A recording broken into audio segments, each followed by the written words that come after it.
Bloody clashes and destruction of public properties has pigeonholed the just-ended elections that has been labeled by the international world as one of the most peaceful. But security expert Dr. Kwesi Enning says the biggest blame must be laid at the doorstep of political parties. But the two major political parties will not take this. The NDC and the NPP are now shifting blames.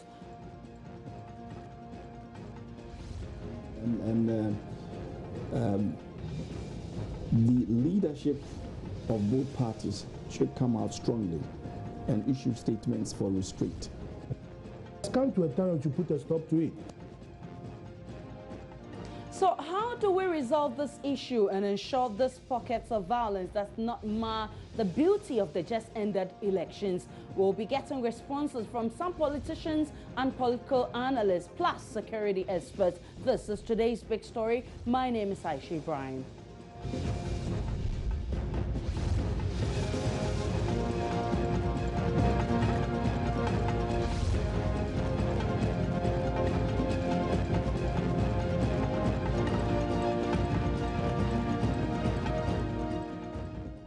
Today, the toll booth on the Eshaman end of the Accra-Tema motorway was raided and vandalized by a vigilante group supposed to be linked to the NPP Invisible Forces. And also in other parts of the country, we can talk of the central region in the Kumfi and Upper Denchira, where clashes between the two parties have led to the death of one person and several others injured after clashes between those two supporters. Well, joining me on phone to discuss the issue is Dr. Kwesi Enning, who is a security analyst with the Kofi Annan Center. Good evening to you. Many thanks for your time, Doc. Doc, are you surprised about these developments 3 days after elections? No, far from it. I'm not surprised at all. This was supposed to happen. There's a historicity to this. We saw a similar problem in 2012. We've seen an escalation of violence in the run-up to the 2016 elections and the failure of the two major political parties to deal with those who have mobilized and used hate speech. And as I've told some of your colleagues much earlier on, Aisha, violence is a political currency in this country, particularly during elections and after elections, that transforms both into political office and sometimes into direct economic benefit. So this is not something that is going to go away. But the security situation within which this violence is taking place in Ghana is dramatically different from 2012. For example, so what we are seeing, if the Ghana Police Service does not clamp down as quickly as possible, and the two major political parties don't close ranks and deal with this, I think we are seeing the beginning of something, the ramifications of which can be very dire for this country. Doc, you talk of the different dynamics between this year's clashes and the last elections in 2012 that we had. What are the dynamics in both clashes? Well, this year's clashes have started considerably earlier. They are more widespread. It's targeted more sort of, public property, and it's led to a few more deaths than in 2012. Let me try to explain this. In 2012, we saw similar things leading to DCs and MCs being driven out of their offices, toilets being seized, bus terminals being seized. But this year, we've seen the actual burning down of state property and other acts of violence. What it shows us is that the issues around constructive social incentives, that is internal discipline, internal control, respect for the rule of law, respect for the sanctity of life, are being thrown overboard. Aisha, what we are experiencing was actually motivated partly by the statements given by senior leaders of the two parties on or around Thursday, when all of them threatened to use their youth to cause social dispersion. And then one party also said, if you are a man, bring your youth out there and you will see what will happen. Okay, so there's certain senior level political acceptability of this behavior. Unfortunately, however, as we've seen before the election, the Ghana Police Service is totally averse to dealing with such political misbehavior. Unfortunately, it stands upside down now. And that aversion to dealing with political behavior prior to the elections, relating particularly to supporters of the NDC. That's what we are seeing now, relating to this reluctance, slowness in using their intelligence-led policing tactics to deal with this menace that can become extremely dangerous for all of us. But though these pockets of violence remind us of earlier discussions we've had as to whether we're poised to handle most election violence. Now, you want us to first and foremost blame the political parties. What role then does the Ghana Police Service play? Oh, the Ghana Police Service, of course, ameliorates, responds, arrests, prosecutes, blah, blah, blah, blah, blah. The police service has a fundamental role to play in dealing with this threat. The political parties have played an ostrich-type game. They've mobilized. People have seen the utility of violence, either for economic gain or for political gain, and the political parties just can't. You see, the mistake the political party leaders are doing is that they think they can order them back to where they were. You can't, because these youthful groups know it is our actions through your deliberate mobilization and sometimes tacit support and encouragement of our misbehavior and misdemeanor that has brought you to where you are. So you cannot just order us to go back. We want something for the work that we've done for you. It is dangerous in 2016 because we are experiencing different groups and forms of violent extremism. So we can see the potential for violent extremist groups to exploit is going on or to manipulate it. And of course, we can see organized criminal gangs seeing the violence as opportunities for economic activity. So this is fundamentally more dangerous than 2012. Unfortunately, our understanding and the response mechanisms and the rhetoric around this violence does not seem to recognize the structural and fundamental shifts and differences in what we are seeing now. Let's look a bit more into the political parties' responsibilities. I have heard the political parties calling for calm, calling their supporters to be calm and not engage in violence. So it baffles me if you say we should blame the political parties. Really? When did they call for calm before the election? I'm talking about the deliberate mobilization of youthful energies to perform particular acts. And 3 days after an election, you can't just tell them to go back into their sector. Right.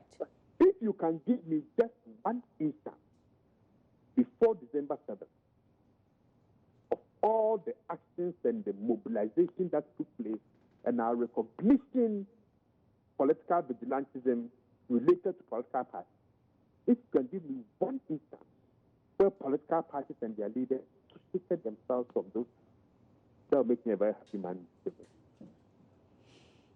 My argument is that almost 2 years of this mobilization and encouragement, they think this is payback time, illegal and unlawful actions. So we've got to understand the dynamics. It is only when we understand the dynamics and what violence is good for, and not why they are doing this. What is it good for they are doing? That is when the police service and the political parties can begin to bring this to some form of control. But we don't have much time. The period between now and 12 midnight, December 6th, and post until 1st June will be some of the most dangerous periods for this country. Transition period can be extremely dangerous, and we started off on a bad footing. And that is why my argument is that those security must now come on top of the transition agenda. So how long are we to experience this, Doc? As long as it takes until the police service and the political party speak with one voice, and not just the rhetorical, we want peace, we want calm. No. Specific interventions that bring the rule of law back into the center of our public life and our public business. Right now, they are talking, everybody talks rhetorical, but I'm talking about practical interventions backed by police action and intelligence-led action that can isolate the leaders, quickly prosecute them, to serve as to those who want to continue lawless. Well, many thanks to you, Dr. Enin. We're extremely grateful for your time on today's Big Story. So we can now listen to the two major political parties who are now shifting blames, even though, if I may borrow the words of Dr. Enin, they are rhetorically calling for calm. Now, Captain Budukum Singh is a security analyst. He represents the NPP, whilst Adekoka is chairman of the NDC. It's worrying, and the leadership of both parties should come out strongly and issue statements for restraint. I think both of them have done that, but it's still not stopping it. Yeah, but that's human nature. I keep on, in management, I tell my managers, human beings are not light switches. You'll have to know how to, manage their behaviors and all these things. You see, one life lost is one life too much. Yeah. We have to avoid it. But you see, these things tend to be spontaneous, localized, with local characters and all these things. And that's the more reason why this is the time our police forces should actually feel stressed and overstretched. They should be all over the place. Because look, you can sit in Accra and talk. But if somebody goes to my village in Yenyanu and decides to beat up somebody, it's the police guy there who has to make sure that he's on top of his issues. When they are massing up, you should see them. When they are massing up, you should see them. So both parties have to address this issue. And I think John Boedu has issued a statement. Yes, he has. I guess the NDC is also speaking to its They've people. also issued statements. They've also issued a statement. They also released a statement. I mean, I'm a corporate guy. I come in to help, but I have a company to run. So it's not like I'm monitoring all these things. Yeah. But then if they have issued those initial statements and it is still going on, maybe the higher levels, in this case, maybe the president himself, the president-elect, or the party chairmen or things, now have to come out and issue further statements to calm the sentiments down. Okay. It's not a light switch. It's sentiments. Look, this motorway thing, it is a mirror image of what happened when the NDC came to power the other time. Mirror image. 2018 to 2009. Yes. And that one, it was not just a few hours like now that a few hours the police have chased them away. It was days. There was mayhem. Motorway, the toll booths, the public toilets in Ashaman, all over the place. It was mayhem. And that was almost nationwide. It took days to calm it down.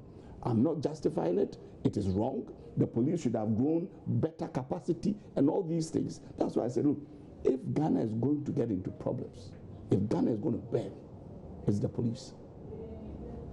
They have the mandate to make sure that even if a president or a presidential candidate incites people to go and cause mayhem, they can arrest him. Okay, Go back to 2001 election. That was when all this started. Before that, the NDC was in power. Jerry Rawlings' time, there wasn't anything of that sort. Then, when NPP came to power, so 2001, it became very rampant, where immediately NDC lost the election. Even the political elite, those who had come into power, proceed to leave, proceed on leave. Bungalows, ministers were hunted out of their bungalows. Someone like Yiti Mensah was taken to BNI cells for having said something which he never did. I mean, a whole, and then all these political persecutions and. So what happened? 2008. Exactly. From your own people. Exactly. I'm saying that it has come to a time we should put a stop to it. Thank you. That is why Professor Mills tried as much as possible to say, no, we don't want to go back to what happened 2001, we're going to proceed on leave, those kind of. So most of the MCs and DC were in their offices for a very long time. But the incident he raises for the Tema motorway example, the mirror example he speaks of, happened under your watch. I mean, why do these things happen? What's the motivation? The motivation is that, like you said, what politicians say on the platforms. You realize, if a politician say, when we election, take position. As for me, I know what I want. I know what position I want. You need to go and take positions. And exactly that's what they are doing. People are taking positions. So what you are saying is it's high time politicians became more responsible. Exactly, I agree with you. With their statements and manage the expectations of their people. Captain. Because we can win, but we can lose. How do we behave in both instances? Captain, for the past, since the announcement was made, I've been able to ask our followers to keep calm.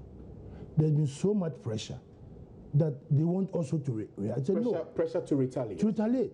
And we said, no, let it. So yesterday we met the president. We told him that this is what is going on. A statement. He then issued a statement.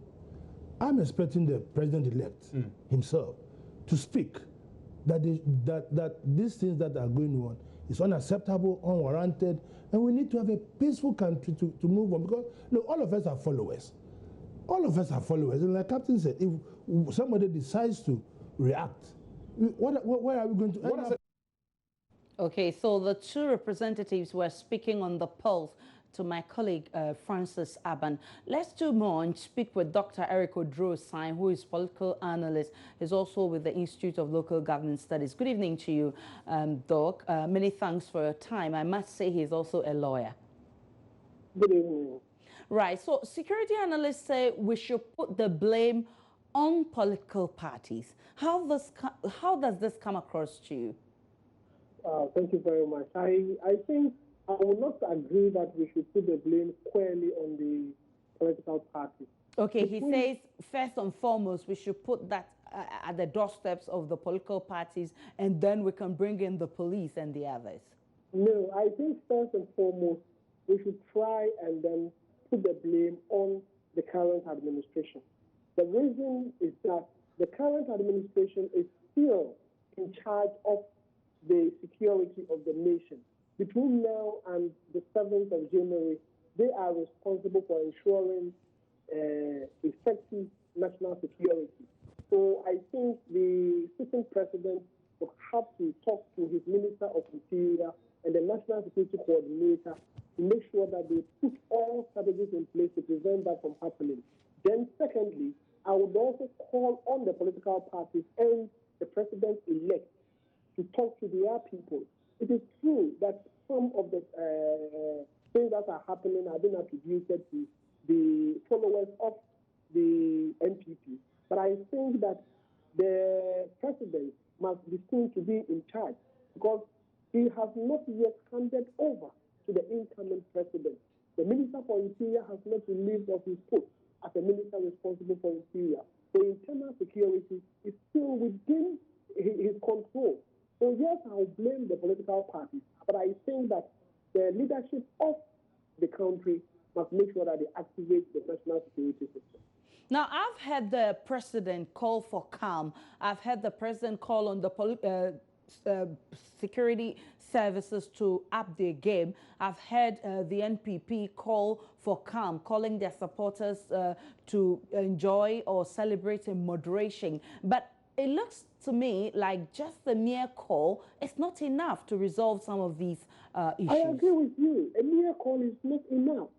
I think that they should treat each and every skirmish that may occur as a crime.